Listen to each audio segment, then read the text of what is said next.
बिस्मिल्लाहिर्रहमानिर्रहीम। शुक्रिया जनाब चेयरमैन।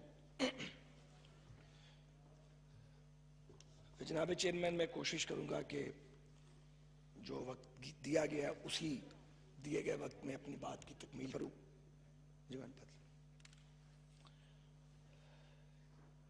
तकरीबन 16 माह की कैद काटने के बाद आज मुझे पहली बार मौका मिला ईवान में बात करने का।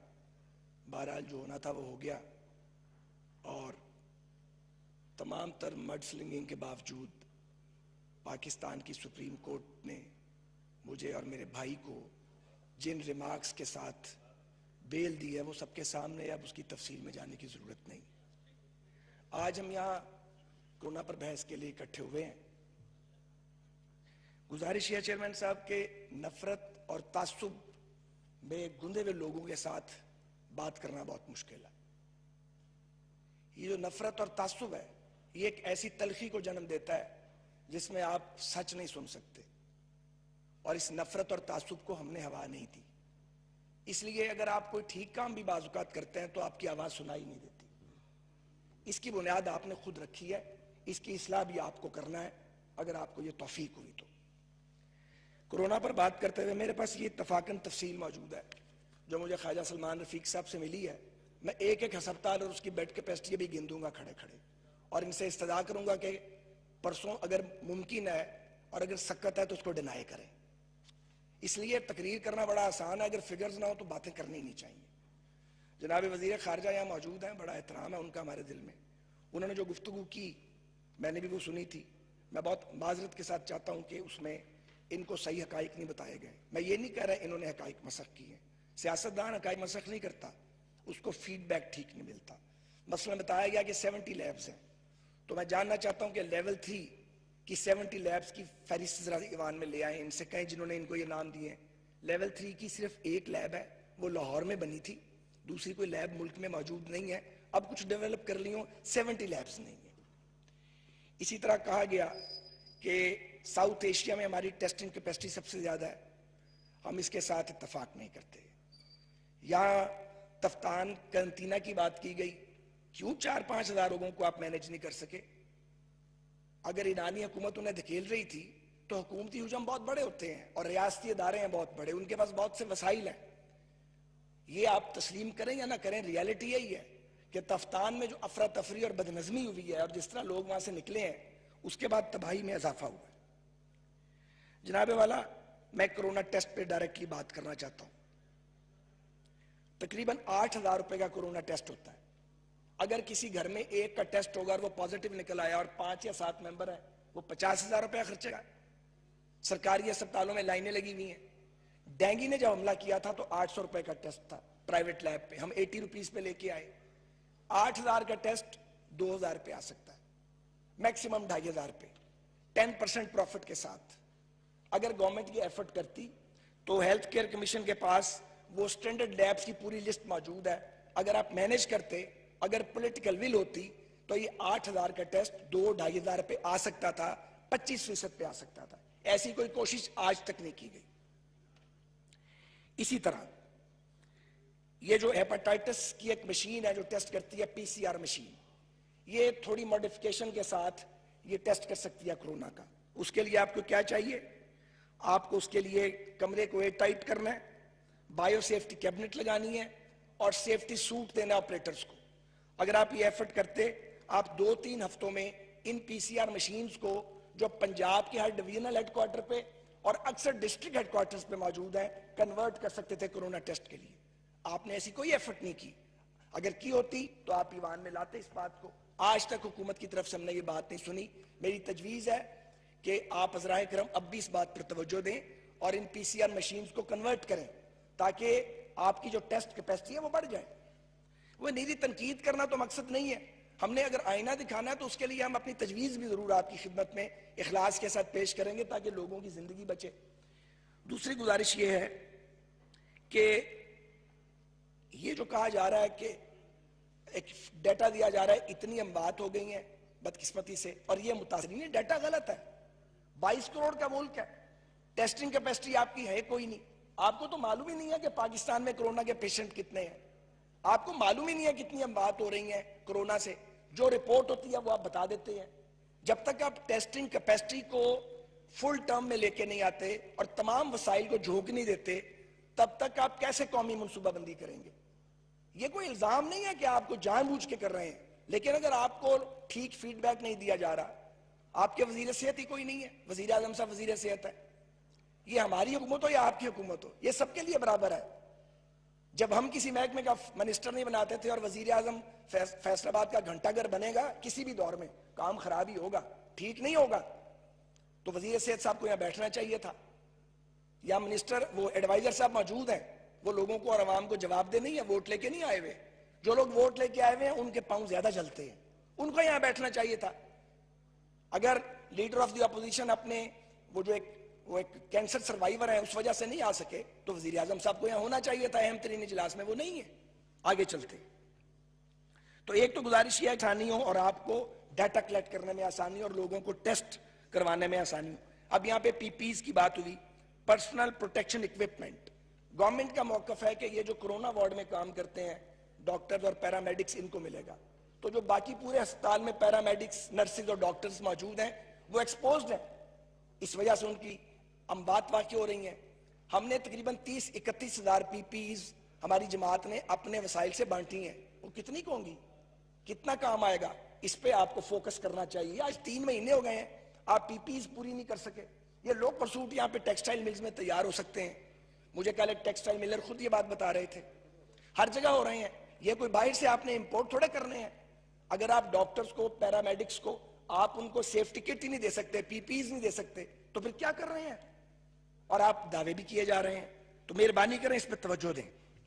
इसके बाद आप अब आ जाएं क्वारंटीन सेंटर्स पे, तो जनाब गलीज वॉशरूम, नाकस खाना, और जो ये कोरोना पेशेंट है इसकी काउंसलिंग की भी जरूरत है, इसको गाइडलाइन भी चाहिए।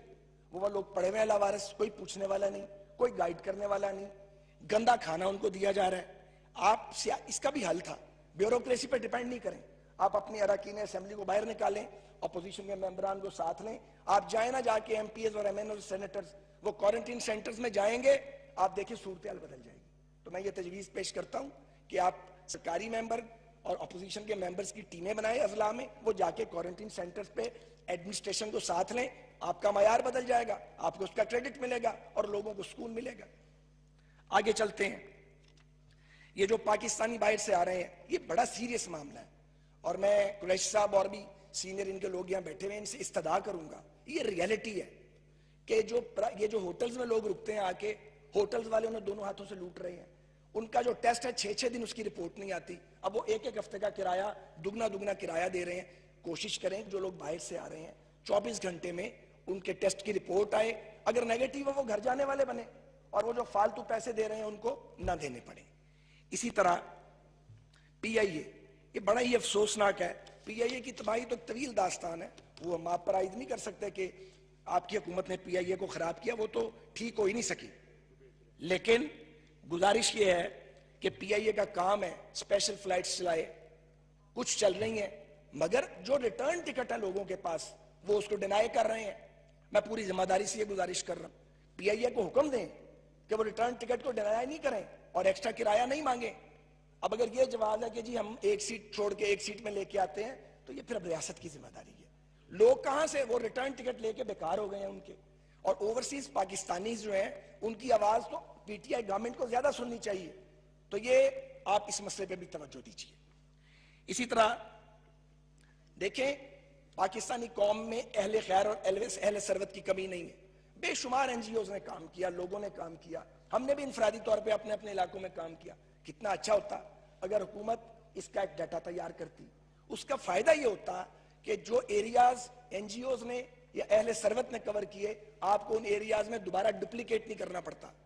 वो 8,000 या 3,000 या 12,000 भी मिल रहा है, उधर से भी राशन जा रहा है बाज लोगों को, और बाज लोग भूखे बैठे हुए हैं।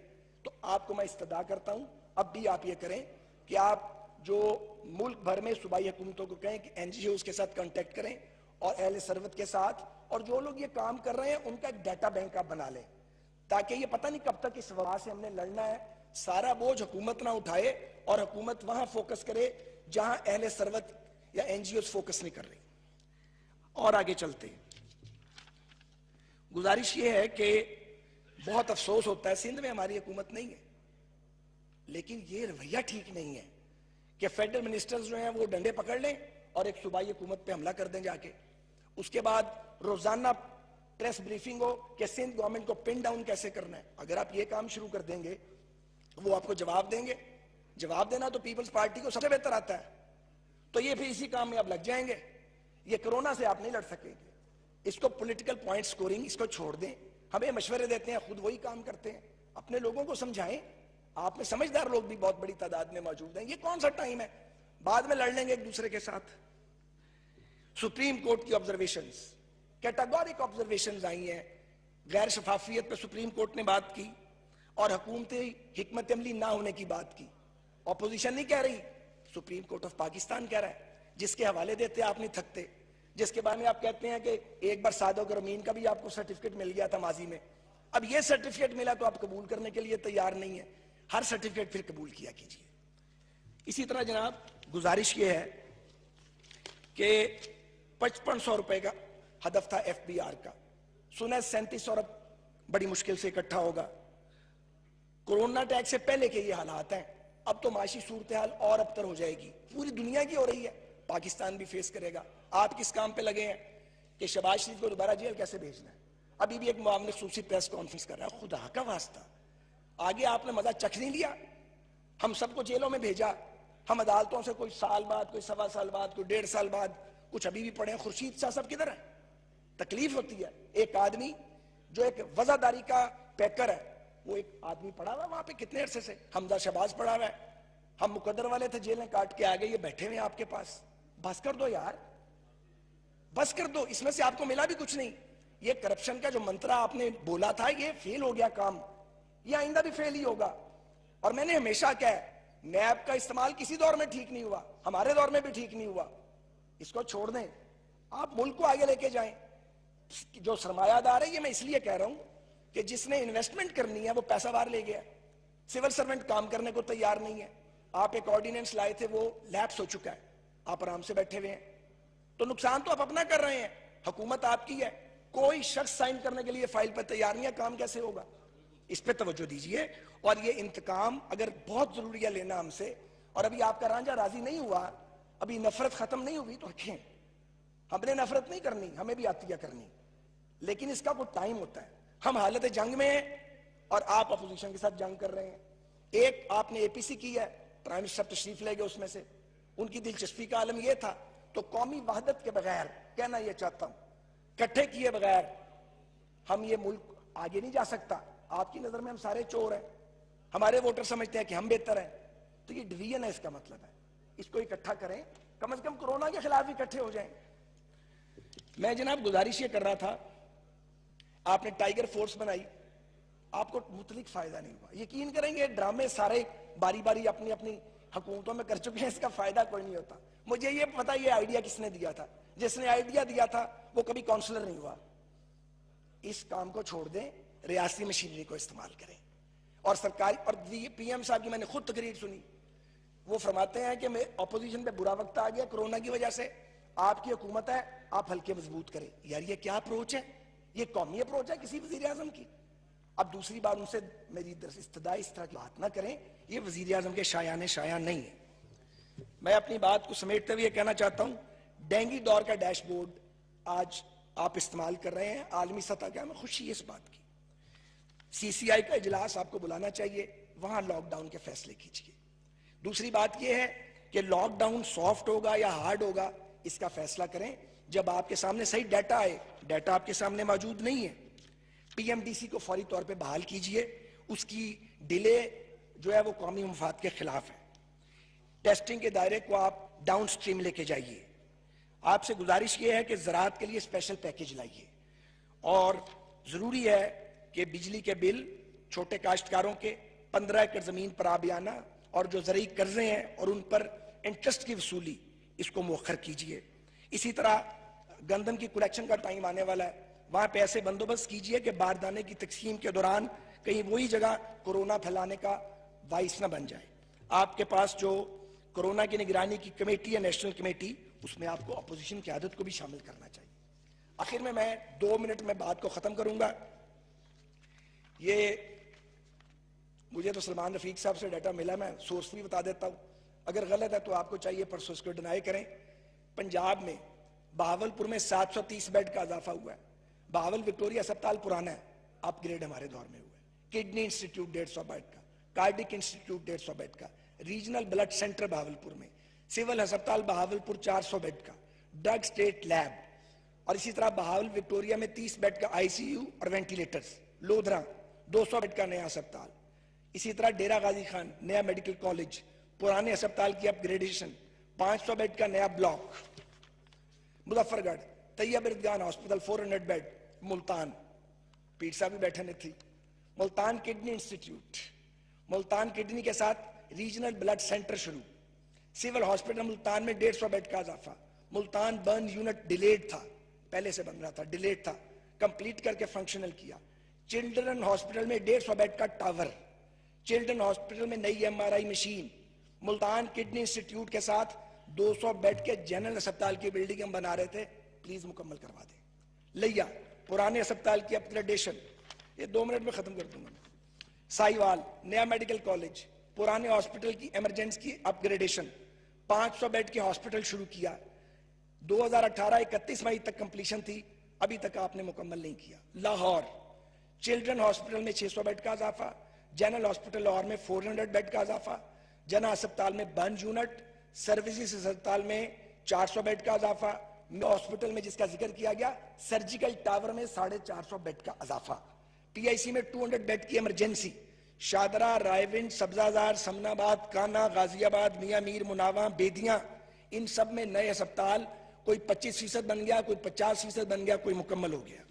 और इसके बाद पीकेएलआई जिसका साकिब निसार साहब बेड़ा गर्क कर गए थे, और जो state of the art institute हम बना रहे थे, फैसलाबाद, गुलाम मोहम्मद आबाद अस्पताल, समनाबाद अस्पताल, चिल्ड्रन अस्पताल, गुजरांवाला नया मेडिकल कॉलेज के हाथे में 500 बेड का हॉस्पिटल, सियालकोट नया मेडिकल कॉलेज, सरगोदा नया अस्पताल 250 bed, Pindi institute of cardiology, Benazir Bhutto शहीद अस्पताल में नई इमरजेंसी, यूरोलॉजी इंस्टीट्यूट की बिल्डिंग, वहां में 100 बेड का नया अस्पताल, बहुत सारा भी इसमें नहीं है, नारोवाल 200 बेड।